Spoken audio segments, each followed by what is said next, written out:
Bonjour à tous. Je remercie vivement les organisateurs de ce colloque de m'avoir permis de parler de Coptos, que j'ai failli appeler ma communication Coptos Beau port de mer, mais on va dire port du désert oriental. Alors que la tenue de ce colloque et la réunion de tous les collègues assemblés ici témoignent de la vitalité des recherches dans la zone du désert oriental et sur la côte de la mer Rouge dans les dernières décennies, la connaissance de Coptos, qui pourtant a fait l'objet de fouilles bien plus anciennes, reste fort lacunaire, et je parlerai volontiers de capitale invisible de la Haute-Égypte, effacée par Thèbes, toute voisine, effacée par les Sébarines, qui, dans la deuxième moitié du XIXe siècle et le premier quart du XXe, ont prélevé,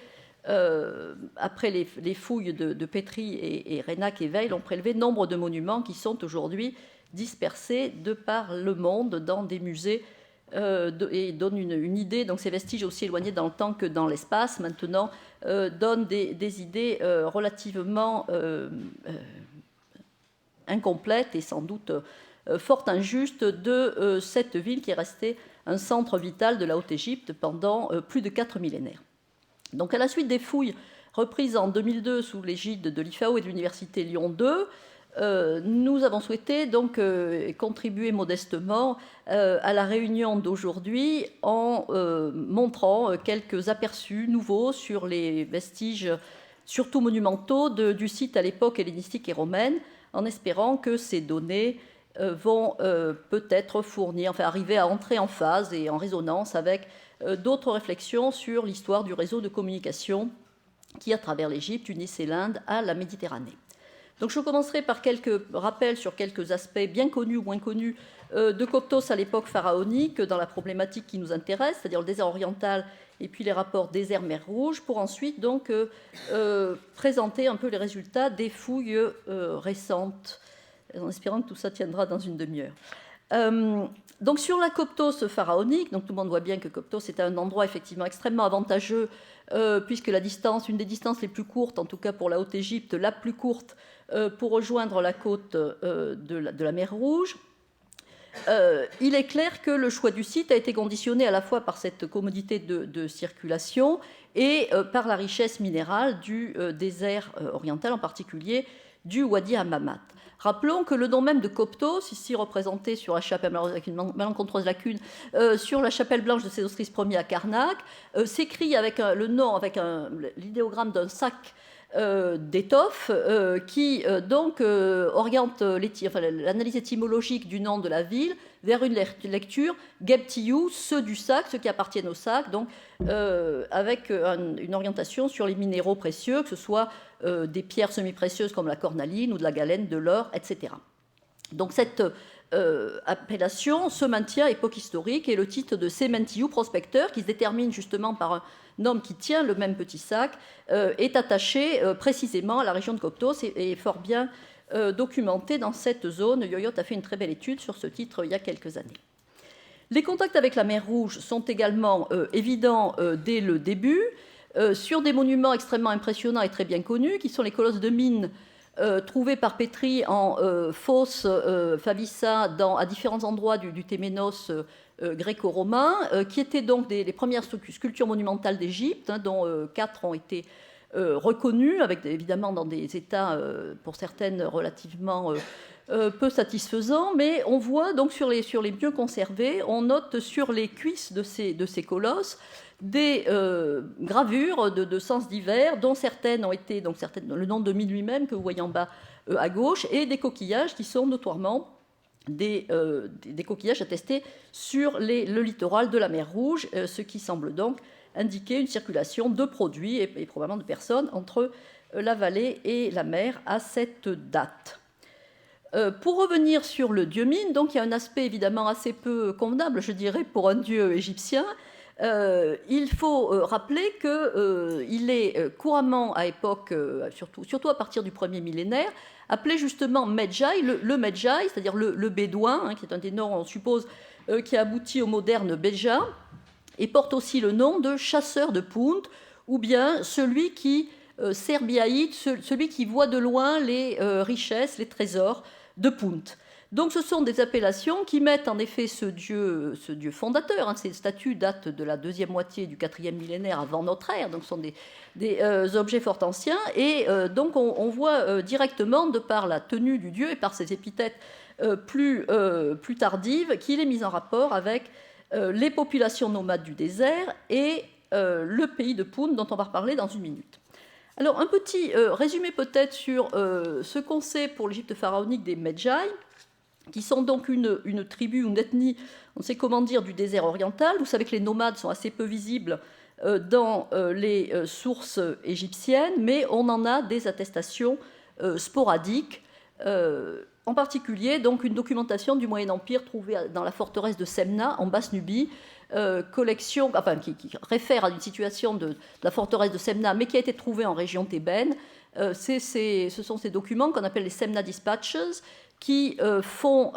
donc des rapports quotidiens sur ce qui se passe dans la forteresse de Semna et dans des forteresses voisines, et qui racontent donc la circulation de petits groupes de Medjay, surtout des femmes d'ailleurs, hein, des groupes familiaux de 8-10 personnes qui s'approchent des forts pour faire du commerce et échanger des produits minéraux divers avec les Égyptiens qui les rétribuent en général en blé ou en pain et qui les approvisionnent surtout en eau, qui a l'air d'être un des problèmes à certaines périodes dans ce désert. Alors ces Medjay, donc on peut supposer qu'au départ ils étaient plutôt dans le sud de l'Égypte, dans la Haute-Égypte, qu'on voit maintenant un millénaire et demi plus tard en Basse-Nubie, sont également visibles dans l'archéologie, c'est ce que le consensus aujourd'hui là-dessus, dans une culture assez peu connue qu'on appelle la culture des pangraves, du fait que les cimetières qui témoignent de cette culture présentent des tombes fausses, circulaires et assez peu profondes, qui ont évoqué pour les premiers fouilleurs des poêles à frire. Et ces cimetières de pangraves, donc, ils sont répartis dans la vallée entre, disons, la Moyenne-Égypte, au niveau d'Assiout, et puis la Basse-Nubie, sont également des cimetières qui reflètent des petits groupes familiaux, avec surtout des femmes et des enfants, une culture pastorale dont la caractéristique principale est cette façon de peindre de couleurs, de rayures de pois colorés, les crânes d'ovis caprinés, et ce qui semble faire d'eux donc principalement une culture d'éleveurs. Cette mobilité des groupes n'est pas la moindre des difficultés quand on veut saisir leur présence, surtout aux franges d'une culture aussi forte et aussi portée sur l'écrit que la culture pharaonique. Et on peut prendre des parallèles ethnographiques récents, puisqu'il y a des enquêtes ethnographiques en cours sur les Bédouins dans le désert oriental, en particulier au niveau du Soudan d'ailleurs, plus qu'en Égypte. Mais on perçoit, même sur la durée historique, une grande mobilité. Par exemple, au moment des fouilles de Veil et Renac, Veil documente la présence, aux périphéries de Coptos, d'une tribu de Bicharins qui aujourd'hui sont censés donc résident surtout dans le désert soudanais, donc sont descendus beaucoup plus au sud, et on les voit ici en périphérie de la zone de jardin de Coptos, qui était non loin du centre-ville fouillé par Veil et Renac. Donc il faut garder en tête d'une part le faible nombre de ces personnes et surtout leur très forte mobilité qui fait qu'on n'a pas beaucoup d'informations sur leur possible impact avec la culture pharaonique et surtout leur rôle dans le commerce et les échanges. Néanmoins, c'est une chose bien connue et que je rappelle vraiment pour mémoire, que dès les temps prédynastiques circulent dans toute la Haute-Égypte des matériaux venus d'Orient, comme l'obsidienne, comme le lapis-lazuli, qui n'ont pas pu arriver autrement que par la côte de la mer Rouge, au niveau de la Haute-Égypte, qui est la première à consommer et à faire usage de ces matériaux, sans parler de l'usage des seaux-cylindres ou des palettes et couteaux historiés, par exemple, pour lesquels on pense même que des artisans orientaux auraient pu intervenir en Égypte même sur des matériaux analysés comme eux locaux. Donc un désert qui n'est pas vide, mais rempli de peu de gens et qui se promènent, si je peux dire. Alors, le rapport maintenant, disons dans un sens est-ouest, entre Coptos et la mer Rouge via le Wadi Hammamat. Donc, pour remonter un petit peu encore dans le temps, au IVe millénaire, Malgré la présence de ces colosses de mines qui quand même témoignent de la présence d'un groupe humain particulièrement structuré, organisé, et en particulier en termes de religion, hein, ayant quand même déjà une vision assez claire et une technologie tout à fait développée, malgré cette présence, donc, on n'a pas de témoignage tellement vivant de la Coptos prédynastique, à part quelques objets retrouvés par Pétric dans les Fabissas. Et on ne voit pas, par exemple, exister là ce qu'on appelle en Haute-Égypte les proto-royaumes, comme Nagada, comme Hierakonpolis, par exemple, dont pourtant les productions artistiques, et les statuaires en particulier, sont beaucoup plus modestes. Cette singularité même et l'absence de développement urbain perceptible maintenant, mais ce qui ne veut pas dire qu'il n'a pas existé, dans la région de Coptos, c'est un fait à signaler qui est peut-être en rapport justement avec l'existence d'une population poursuivant des pratiques culturelles différentes du reste de la Haute-Égypte. Quoi qu'il en soit, de cette situation, donc très tôt aussi, il faut rappeler ici la relation qui existe entre l'Égypte et le pays de Punt. Sans m'appesantir sur un sujet qui a déjà fait couler beaucoup d'encre, donc c'est un terme qui est attesté dès la 5e dynastie par la pierre de Palerme et qui, je le rappelle, disparaît après le Nouvel Empire pendant tout le premier millénaire pour se retrouver simplement dans les textes religieux des temples hellénistiques et romains. Punt est associé, tout le monde le sait, à l'encens, à la myrrhe antillou et donc tous les produits aromatiques qui sont liés au culte divin et au culte funéraire. Je ne reviens pas ici sur la localisation de Punt qui a été longtemps débattue. Simplement, je fais remarquer que selon les périodes, des routes terrestres vers Punt sont bien attestées. Et récemment, donc, le graffito découvert dans le désert arabique au nom de Ramsès III remet apparemment à l'honneur l'hypothèse d'une voie terrestre pour arriver jusqu'à certains points de l'Arabie, qu'encore une fois, les sources à ce moment-là n'appellent pas vraiment Punt. Une chose qui est claire, donc je reprends là cette carte publiée dans un catalogue il y a quelques années sur le Yémen, qui situe donc les produits qui intéressaient effectivement le commerce dit de Punt, c'est-à-dire l'encens et la myrrhe, hein, qui peuvent en effet être assignés à bien des régions différentes et la localisation de Punt donc, varie selon les chercheurs et les périodes et l'idéologie de chacun, entre la côte sud du Soudan, la Somalie, voire même la côte orientale de la Somalie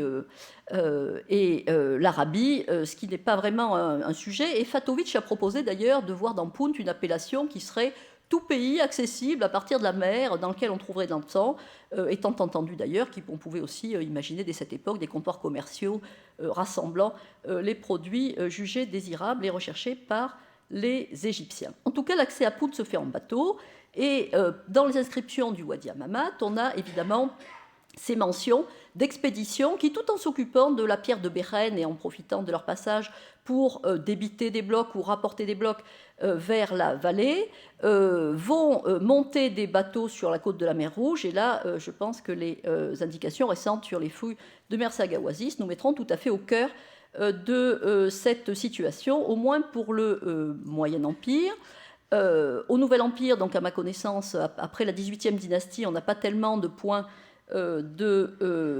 points portuaires à tester sur la côte de la mer Rouge, mais les célèbres tableaux de la reine Hatshepsut à Der el-Bahari, sur le portique, troisième portique, montrent d'une part donc un accès direct des Égyptiens à une réalité géographique et ethnique différente de la leur, puisqu'ils ont pris la peine de représenter des huttes sur pilotis avec une végétation et des animaux entre guillemets exotiques. Et le but principal de l'expédition donc, est de rapporter les arbres en sang pour des tentatives d'acclimatation. C'est une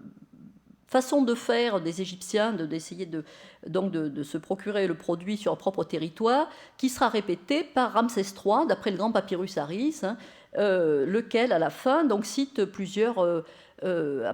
reprises le nom de Punt et surtout décrit une expédition faite justement pour apporter des plants d'arbres en sang en même temps que de la myrrhe. On parle aussi à ce moment-là de l'or de Punt et de l'électrum de Punt, donc des richesses minérales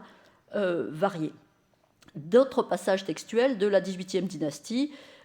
cite alors en sens inverse l'arrivée, ou laisse supposer l'arrivée de Puntit en Égypte, imaginant donc que la découverte, la pratique des voies commerciales était, comme on s'en serait douté, à double sens. Au premier millénaire, la situation est assez obscure. En Égypte, vous savez que c'est en fait un long millénaire de période intermédiaire, et la documentation est surtout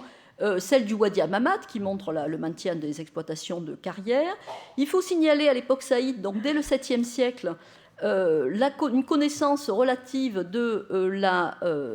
ce qui se passe sur la côte arabique, avec l'apparition de l'ethnique Héger, qui est donc désignation, semble-t-il, d'une des populations présentes à ce moment-là sur la côte orientale de la péninsule, occidentale, de la péninsule arabique, et Min est appelé immédiatement, récupère l'épithète seigneur de Héger, donc ce qui montre quand même le rapport entre Coptos et cette zone. Alors venons-en maintenant, après cette longue introduction, au site de Coptos lui-même, qui, comme vous le voyez, ne présente que peu de restes impressionnants, à part de grosses murailles romaines qui sont datées assez vaguement de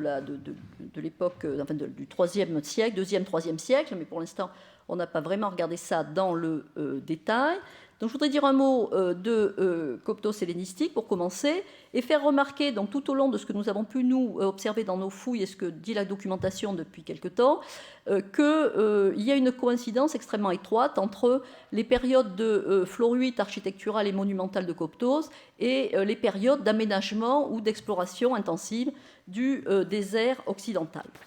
Alors c'est bien connu évidemment pour Ptolémée II, je n'insiste pas, avec le dossier du fameux Sénouchéri, d'après la lecture de Pétri, dans lequel on a reconnu maintenant un grec du nom de Zénon, qui a laissé un ensemble de monuments, et en particulier 2 magnifiques statues qui font état des travaux qu'il a pu mener à Coptos, lesquels travaux semblent concerner, donc dans la partie... Alors ici, un plan topo du site, donc, qui est celui sur lequel travaille la mission actuellement. Donc on voit en vert ici les constructions attestées et datables avec certitude de Ptolémée II. Donc tout l'aménagement de ce temple à double axe, l'axe du sud étant celui de Mine, l'axe du nord celui d'Isis. Donc l'aménagement avec en particulier un aménagement de 2 pylônes, le pylône médian étant d'époque romaine, et apparemment la reprise de tout le fond du temple, si on comprend bien pour l'instant. Et surtout, alors voilà, ça, il y a quelques images de ça. Donc le premier pylône d'Isis, ouvert dans l'enceinte en briques générale qui daterait de Nectanebo. Le 3e pylône, qui était suivi de colonnade. Alors aujourd'hui reste le dallage du 3e pylône, mais la colonnade a complètement disparu, si on voit bien. Qui était décoré donc de relief d'une qualité absolument excellente. C'est un travail tout à fait remarquable. Sur l'axe de Mine, probablement un aménagement qui consiste en la rehausse de la partie du sanctuaire, avec l'aménagement de ce grand escalier qui, vous le voyez, à l'époque de Veil et Reynac, puisque j'ai la chance de pouvoir, grâce au Musée des Beaux-Arts de Lyon, bénéficier d'un fonds d'archives de photos prises par Veil et par Martineau, l'architecte de Reynac. Vous voyez la hauteur des blés considérable qui a disparu entre 1910-1911 et aujourd'hui. Alors, de façon intéressante, déjà à cette époque, l'évergétisme, tel qu'on peut le concevoir à travers les textes de Zénon, s'étend au-delà de la zone même du centre-ville, puisqu'on a tout à fait au sud, donc dans la ville de Crous, également des travaux importants et une statue de Zénon qui ne le cède en rien à celle de Coptos, et on fonctionne donc déjà sur la notion de territoire religieux qui n'était pas forcément très évidente à Coptos avant cette période. Pour autant, on n'a pas vraiment de témoignages sur l'activité sur les routes désertiques, me semble-t-il. Et au IIe siècle, donc, si la vie suit son cours à Coptos, si je puis dire, on a des monuments plus modestes qui peut-être sont interprétés, encore une fois, comme un investissement particulier dans cette région et vers les côtes, en particulier donc, la construction d'un mamisi qui a été donc, identifié tout à fait récemment, et l'aménagement d'un axe processionnel par Ptolémée IV, Mamisi, qui lui-même étant fort ruiné, n'avait guère été identifié avant nos récents nettoyages. Donc un silence des sources monumentales assez considérable. Si on m'a donné une demi-heure, je ne crois pas qu'il me reste que 2 minutes. Sorry, I'm just going for a while. Les constructions ensuite sont relativement abondantes pendant le 1er siècle. Et il faut également signaler la présence d'un temple, malheureusement aujourd'hui entièrement en remploi dans la zone que Veil et Reynac ont appelée des églises, tout à fait à l'ouest du site, puisque la ville s'est déplacée suivant le Nil d'est en ouest, et les constructions les plus récentes donc, sont à l'ouest du Grand Téménos divin. Et on a donc ici, dans la zone où reste encore un baptistère, une construction totalement éventrée, enfin les fondations d'une construction, qui est entièrement constituée de blocs de remploi de Ptolémée IX, provenant d'un temple dont la qualité de gravure était absolument excellente, construite en pierre locale de la carrière de Égaza, et dont on peut maintenant remonter au moins une bonne partie de l'entrée monumentale et des reliefs de façade. La présence, alors ce qui est intéressant, c'est que ce temple est datable par la titulature de Ptolémée IX de la deuxième partie de son règne, donc entre 88 et 80, et cet investissement monumental énorme, parce que c'est vraiment une construction qui doit être étendue et dont on perçoit vraiment pour l'instant que très peu de choses, montre un attachement particulier de ce roi à cette ville, dû peut-être au rôle que les Coptites, éventuellement, qui avaient de forts liens avec Alexandrie, comme on sait, ont joué tout au long du long conflit qui a opposé Ptolémée IX à Ptolémée X. En tout cas, c'est un projet très ambitieux, qui témoigne d'une étape nouvelle, beaucoup plus que des petites constructions qui pourtant ont fait date et étaient probablement très marquantes pour la population, comme la chapelle oraculaire de Cléopâtre VII, qui a fait l'objet de la publication de thèses de Claude Tronecker il y a déjà quelques années. Alors, de l'époque romaine, qu'est-ce qu'on voit? Des aménagements monumentaux, donc sans trop de modifications. Il y a certainement un énorme remaniement, encore une fois, dans la partie est, et des aménagements donc d'habillage dont on va reparler au 1er siècle. Donc je ne soulignerai pas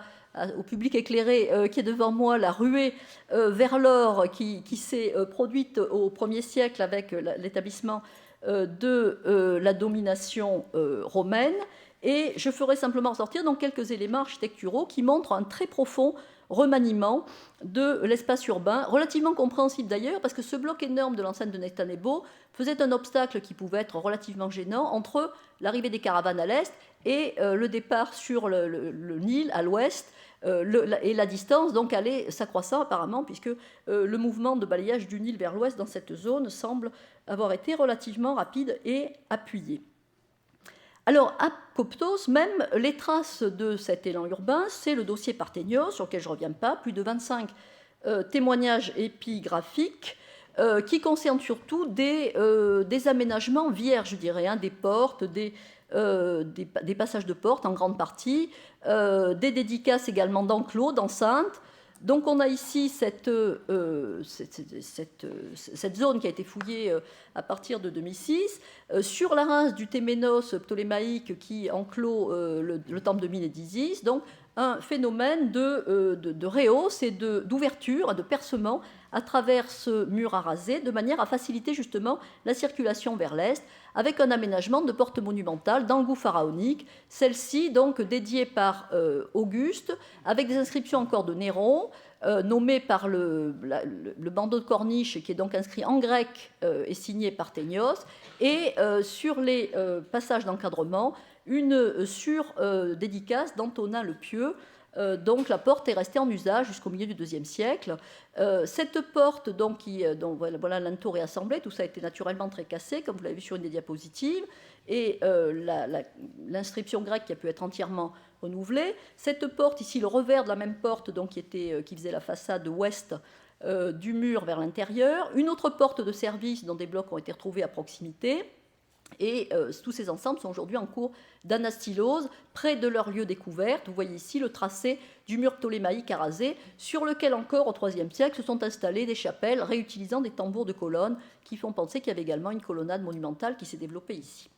De l'autre côté, à l'ouest du Téménos, une énorme percée également, une porte qui est installée, vous voyez, de façon assez brutale, avec un mur nouveau contre le mur même du temple de Mine, autorisant donc une traversée complète d'ouest en est, au sud du temple, le long du mur sud du temple. On suppose qu'au nord, il y avait également une rue importante, puisqu'il y a une porte là qui semble avoir fonctionné assez longtemps. Alors ici, un petit résumé, je suis désolée, ce n'est pas très visible, c'est juste pour vous montrer la répartition dans le temps des constructions de Parthénios ou des dédicaces de Parthénios qui montrent donc un pic d'activité évidemment autour du règne de Claude, un petit peu Néron. Parthénios aurait été actif donc entre 17-18 et 65-66. Et il y a évidemment, en fonction de la longueur des règnes, des activités plus ou moins marquées, mais tout de même une répartition qui correspond à peu près à la documentation qu'on peut voir, si j'ai bien compris, le long de la route de Myosormos. Encore un des monuments de Parthénios, mais cette fois-ci la dédicace est en démotique, et le jeu des langues entre grec, démotique et hiéroglyphique est quelque chose d'assez important justement pour identifier le statut de ces monuments. On a des stèles entièrement démotiques qui sont manifestement des documents à usage interne et qui montrent le poids social de Parthénios. Dernier point qu'on doit aux Romains, donc l'aménagement de ces deux colonnades identifiées. Il y en avait probablement les mêmes ou des symétriques dans la partie sud. Colonnade, cette fois-ci, oui, I agree. Colonnade qui est donc installée sur la rase de la même façon qu'on l'a vu dans la partie précédente, est installée sur la rase du mur hellénistique, probablement avec un accès monumental. Alors, l'étude de cette série de colonnes, dont certaines étaient encore visibles et dont nous avons remonté déjà quelques-unes, permet de remettre en phase l'inscription bien connue du marchand d'Aden, publiée par Wagner en 1976, après avoir été identifié par Tronecker. Et on a encore dans cette zone tous les blocs qui permettent de remonter le piédestal d'une statue. Donc le bloc actuellement est dans le magasin de Coptos, après avoir été en balade dans le Guébel pendant quelques années. Et d'après les traces, donc les accroches métalliques sur le socle de la statue, on voit qu'il devait y avoir ici donc une statue d'une déesse debout, probablement Isis, qui ressemblait peut-être un peu à ce que M. Saïd Botham a trouvé il y a quelques années sur la côte de la mer Rouge. Donc ça, c'est un point intéressant parce que ça correspond au règne de Vespasien qui, si j'ai bien compris les travaux des collègues, est effectivement un pic d'aménagement de certaines routes du désert oriental. Il y aurait peut-être là donc une corrélation intéressante. Et les travaux du 1er siècle s'étendent également sur toute la région avec le temple d'El-Kala et également un pylône construit à Kous où on a trouvé aussi 2 stèles de Parthénios. Donc je ne veux pas abuser de votre temps et surtout vous mettre en retard pour ce colloque dès la première communication. Je conclurai en disant que la discrépance est quand même extrêmement forte, et donc je resterai sur Parthénios, entre la documentation telle qu'on la voit du côté pharaonique et de la documentation donc hiéroglyphique monumentale et ce qu'on peut voir dans les dossiers documentaires, par exemple dans le dossier de Nicanor, où certes Parthénios et les membres de sa famille sont mentionnés, mais de façon relativement légère finalement, alors qu'il semblerait qu'il ait été quand même un entrepreneur fort actif et l'homme fort de sa communauté. Il est clair que là, les sources, comme c'est souvent le cas, mais sont particulièrement difficiles à interpréter à leur juste valeur, ce qui montre combien il est important effectivement de croiser, autant qu'on puisse le faire, ce qui se passe dans la vallée avec ce que disent les inscriptions de route. Alors, malgré cette documentation incomplète et souvent peu satisfaisante, je signalerai donc des travaux qui ont été faits qui montrent l'implantation d'une communauté d'Italiens à Coptos, en particulier à l'est le long du mur. Et je voudrais pour finir, donc dans la zone de ce monument que nous sommes en train de démonter, signaler l'abord de traits manifestement romains, probablement du 1er siècle, qui malheureusement pour l'instant sont encore coincés sous les blocs et inaccessibles, mais qui sont un potentiel sans doute assez intéressant pour avoir une vue de la ville de Coptos dans son aspect non monumental, non sacré, avec un dépotoir donc extrêmement dense et concentré où on voit une grande quantité d'amphores de ce type, et ça on n'a pas pu, vous voyez les blocs au-dessus, on n'a pas pu aller très loin. Cette année, en dégageant au sud, on a vu apparaître un dallage, une chaussée dallée relativement considérable, et vers le fond du sondage, là-haut, donc des murs de briques avec un sol de briques dallées. Donc tout ça est extrêmement prometteur. Et donc dans 20 ans, au prochain colloque, je pense que j'aurai plus de choses à vous dire sur le rapport entre Coptos, la mer, le port et les Romains du 1er siècle. Je vous remercie de votre attention et m'excuse d'avoir abusé de votre patience.